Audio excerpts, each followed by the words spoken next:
Funding for this program is provided by the following institutions, and additional support comes from generous contributors like you. This is a course about justice, and we begin today's journey with a story that places you directly in the heart of a moral crisis, a scenario that has haunted the halls of philosophy for decades. Imagine for a moment that you are the driver of a trolley car. Your vehicle is a massive, heavy machine of steel, hurtling down a track at a terrifying speed of 60 miles an hour.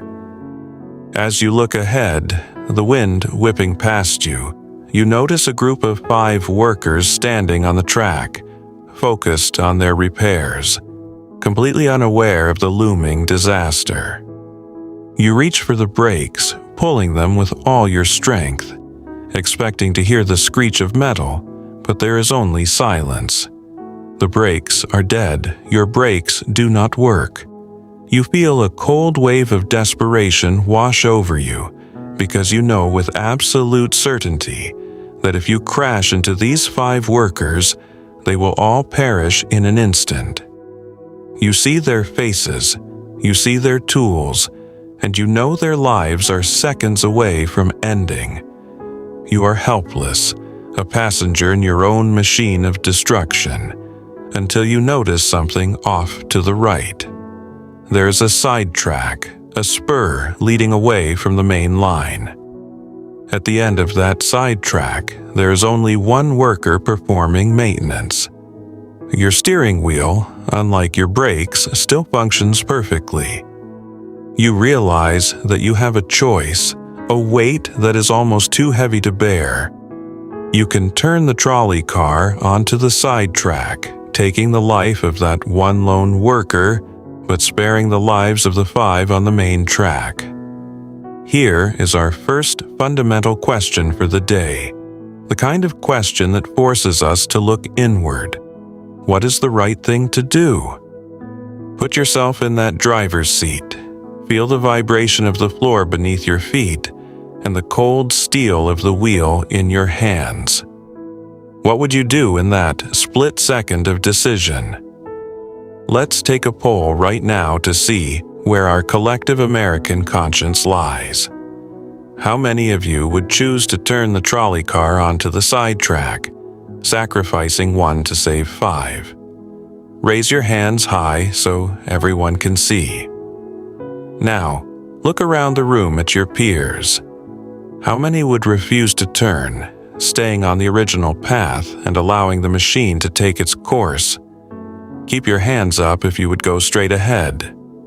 Looking at the room, it is clear that a handful of people would stay the course, but the vast majority of you would turn that wheel. Now, we need to begin to investigate the reasons why you feel this is the right thing to do. We need to peel back the layers of this gut reaction and see if it stands up to the light of reason. Let's start with those in the majority who would turn to the side track.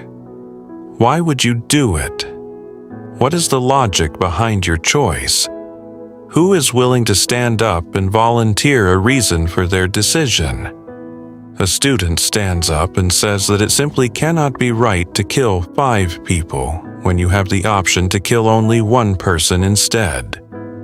It wouldn't be right to let 5 families grieve if you could minimize the tragedy to 1. That is a substantial reason, a practical one. It is a logical starting point for a society that values efficiency and the preservation of life. Does everyone here agree with that specific reasoning? Another student chimes in and offers a comparison to a real-world tragedy that changed the American landscape. They mention that they were thinking about the events of 9/11 and how we regard the passengers and crew who fought back on the plane that crashed in a Pennsylvania field as heroes.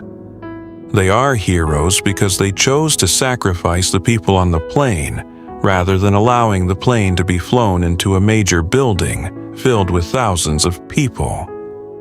The principle there was the same as the trolley car.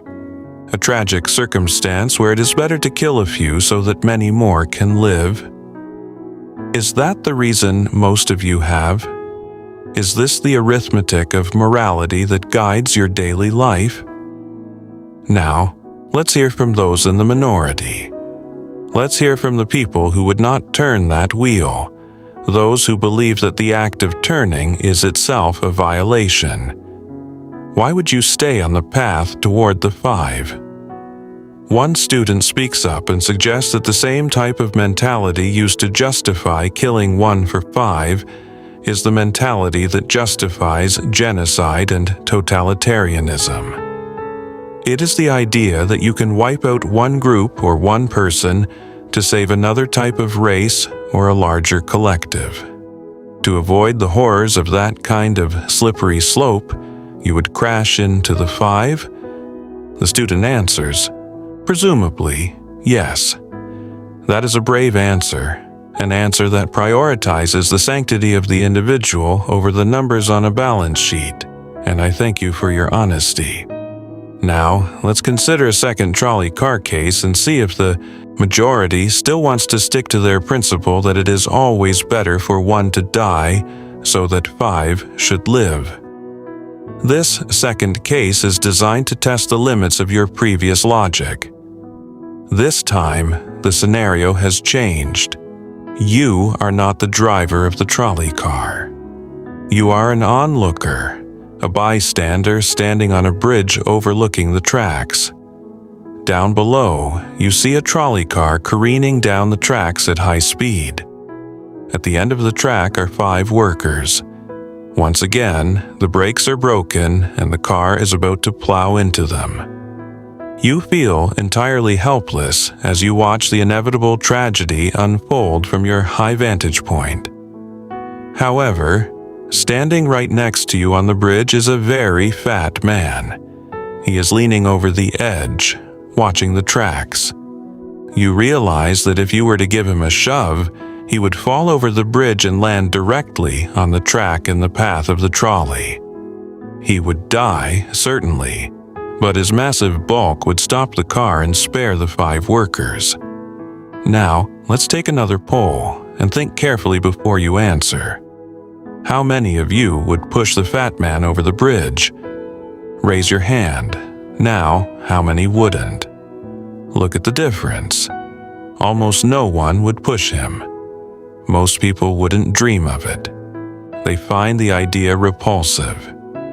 Here's the obvious question that we must grapple with, the contradiction that lies at the heart of our moral intuition.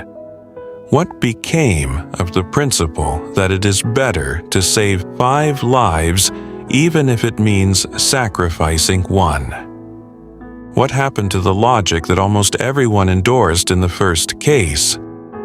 I need to hear from someone who was in the majority for the first case, the one who would turn the trolley, but who refused to push the man in this case. How do you explain the difference between the two situations?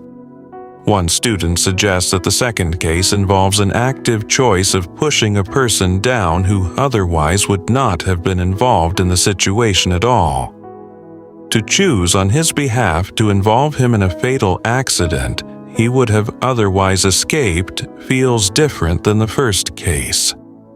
In the first case, the driver and the 2 sets of workers are already part of the situation on the tracks. But wait, let's push back on that. The man working on the sidetrack didn't choose to sacrifice his life any more than the fat guy on the bridge did he? He woke up, went to work, and expected to go home.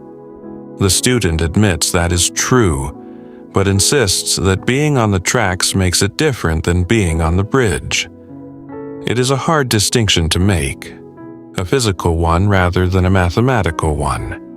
But you are doing well to wrestle with it. Who else can find a way to reconcile the majority's reaction in these 2 cases? Another student suggests that in the first case, it's a choice between 2 groups of people who are already in the path of the trolley's potential movement, and a choice must be made in a split second.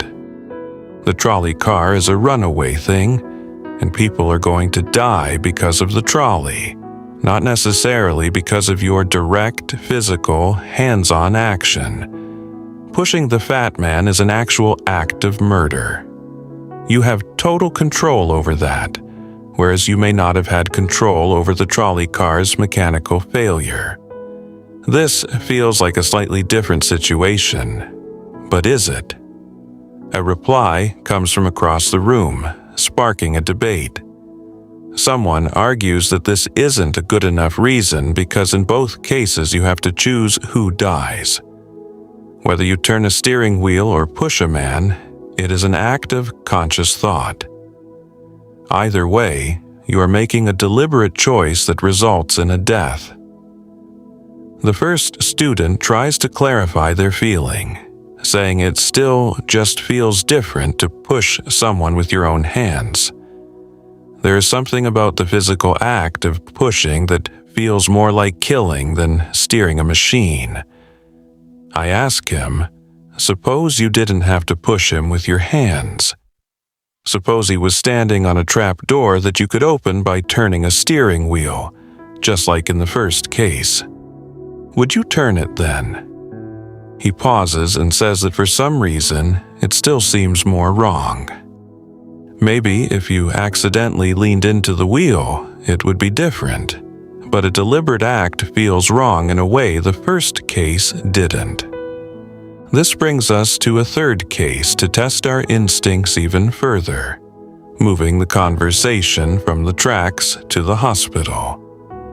Imagine you are a doctor in an emergency room, a place where life and death are daily visitors. 6 patients are brought to you after a terrible trolley car wreck. 5 of them have moderate injuries, and 1 is severely injured. You could spend your entire day caring for that one severely injured victim, but in that time, the other 5 would die from their injuries. Alternatively, you could look after the 5, restoring them to health.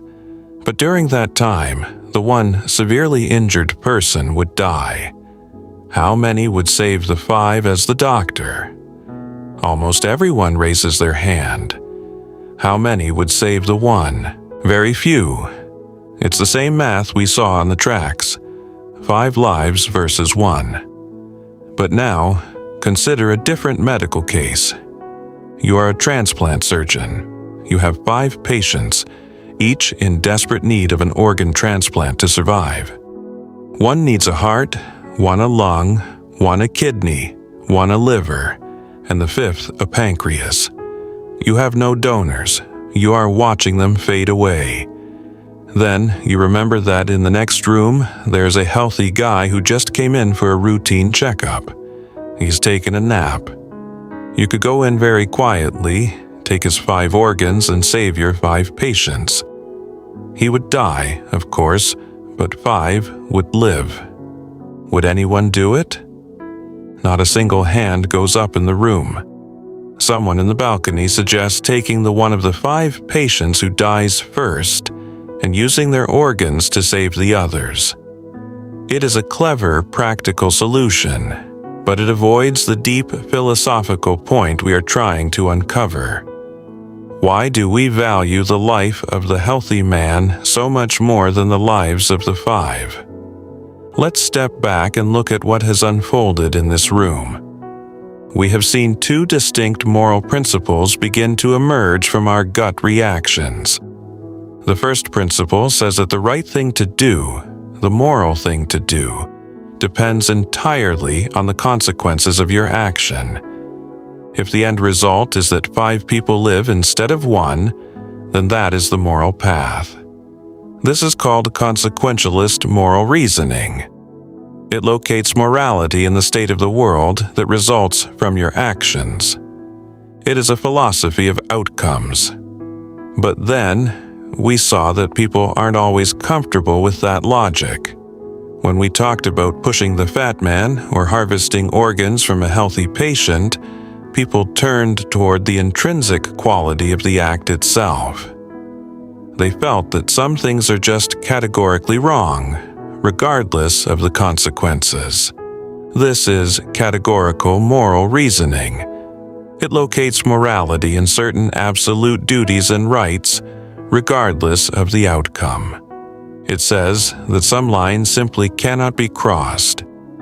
We are going to explore the tension between these two modes of thinking throughout this course. The most influential version of consequentialism is utilitarianism, founded by Jeremy Bentham, an 18th century English philosopher who wanted to make morality scientific. He argued that the right thing to do is to maximize utility, which he defined as the balance of pleasure over pain. His famous slogan was, "The greatest good for the greatest number." The most important philosopher of categorical moral reasoning is Immanuel Kant, who looked at duties and the inherent dignity of the individual. He believed that human beings should never be used merely as a means to an end. In this course, we will read the great books of Aristotle, Locke, Kant, and Mill. But we won't just stay in the past. We will apply these ideas to contemporary controversies: affirmative action, free speech, same-sex marriage, and equality. We will see how these ancient debates still shape our modern laws and our political arguments in the United States today. I must issue a warning, though, and it is a serious one. Reading these books in an effort to gain self-knowledge carries a risk. Philosophy unsettles us. It takes what we think we know and makes it strange. It turns the familiar into something foreign, and once that happens, you can never go back to your old way of seeing. Self-knowledge is like lost innocence. It cannot be unthought. There is also a political risk. People often promise that philosophy will make you a better citizen, but history shows it can also make you a worse one, or at least a more distant one. Philosophy can distance us from the settled beliefs and conventions of our society. It can be debilitating. You might be tempted to fall into skepticism, thinking that since these questions have been debated for centuries without a final answer, there is no point in trying. But skepticism is not a permanent dwelling place for the human mind. We live the answers to these questions every single day in our laws, our courtrooms, and our personal choices. To illustrate the stakes of utilitarianism further, let's look at a real-life case that actually happened: the Queen versus Dudley and Stephens. This 19th century British case involved a shipwrecked crew in the South Atlantic, 1,300 miles from land. There were 4 men: Dudley the captain, Stephens the first mate, Brooks the sailor, and a 17-year-old cabin boy named Richard Parker. Parker was an orphan on his first voyage, a boy full of ambition. After their ship went down, they were stranded in a lifeboat with only 2 cans of turnips and no fresh water. After many days of starvation, Parker became ill from drinking seawater. On the 19th day, Dudley suggested a lottery to decide who should die so the others could eat. Brooks refused, so no lottery happened. The next day, Dudley decided Parker had to be killed. He said a prayer, told the boy his time had come, and stabbed him in the jugular with a penknife. For 4 days, the 3 survivors fed on the boy's body before they were finally rescued by a German ship. When they returned to England, they were tried for murder. Their defense was necessity, that it was better for one to die so that 3 might live.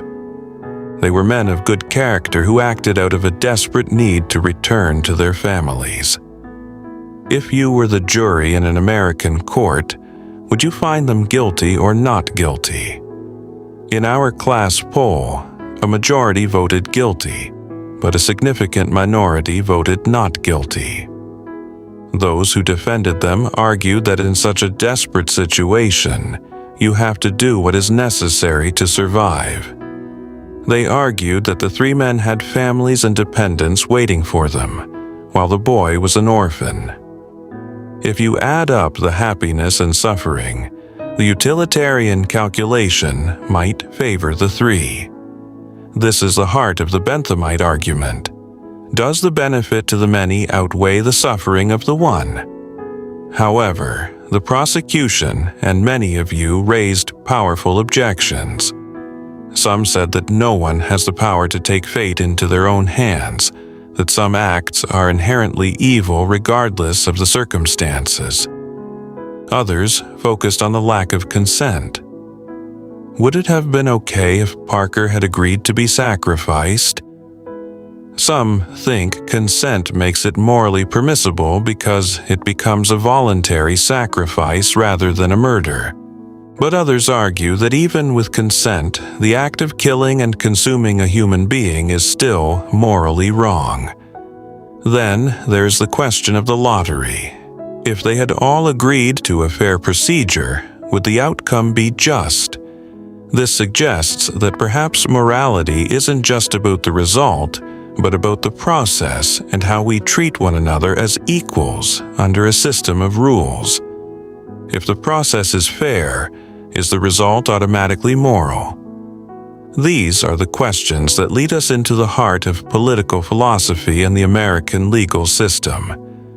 Is murder always categorically wrong, even if it saves lives?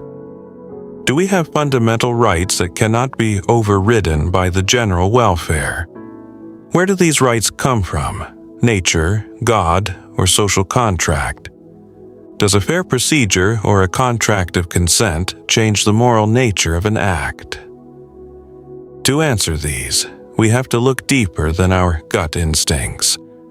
We have to engage with the thinkers who have shaped our understanding of justice over the last 2,000 years. The aim of this course is to awaken a restlessness of reason within you and to see where it leads.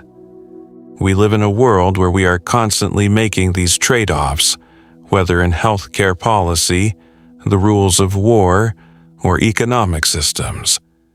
Understanding the principles behind our choices is not just an academic exercise.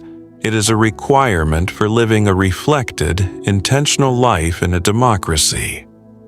As we move forward, we will continue to challenge our assumptions, looking at how the theories of Bentham and Mill hold up against the complexities of human dignity and individual rights. We will ask if it is possible to put a price on a human life, a question that insurance companies and government agencies face every day. We will ask if some pleasures are higher than others, or if all happiness is created equal. This story of justice is a story about you, about the society you live in, and about the moral weight of the choices we make every day. It is about the tension between the individual and the collective, between the right and the good. We must ask ourselves if we are comfortable living in a world where everything is a matter of calculation, or if we believe in something more profound, something that cannot be measured in terms of utility. Imagine the implications if we truly lived by Bentham's principle. Should we allow the majority to oppress a minority if it brings the majority more joy than it brings the minority suffering? If a city of 100,000 people could be perfectly happy if only one child was kept in a dark basement in misery, would that be a just city? These are the thought experiments that force us to define what we mean by right. Is justice merely a name for what is useful, or is it a standard that stands above usefulness? In the coming weeks, we will dive into the specific arguments of Jeremy Bentham. We will see how he tried to turn morality into a science of calculation, a philosophic calculus. We will examine his proposal for a panopticon, a prison designed to maximize surveillance and efficiency.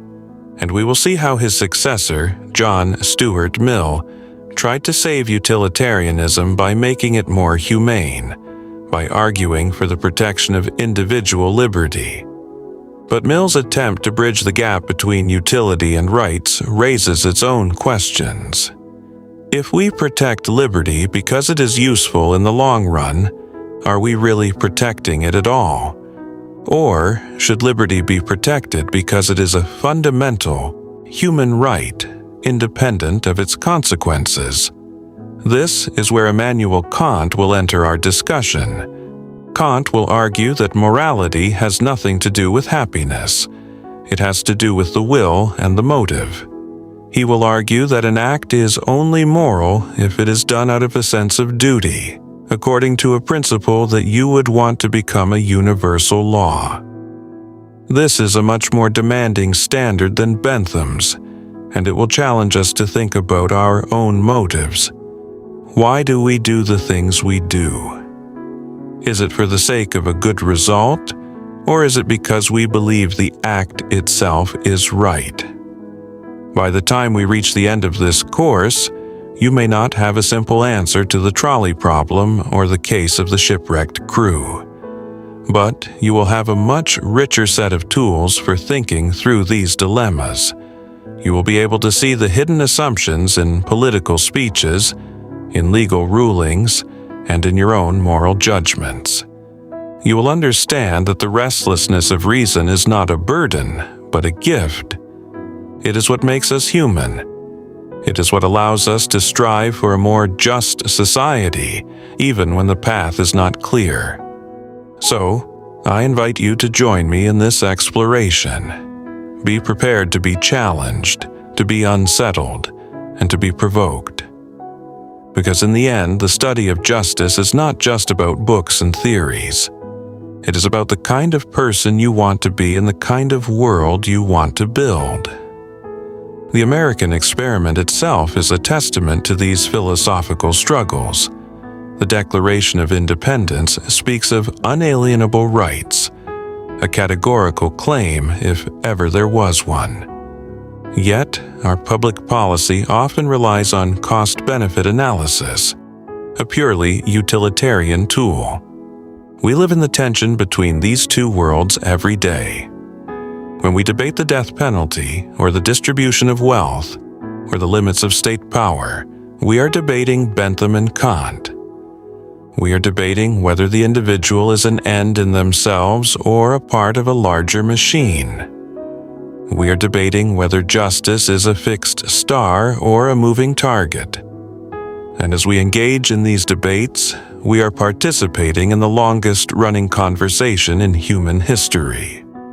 It is a conversation that requires courage because it forces us to confront our own inconsistencies.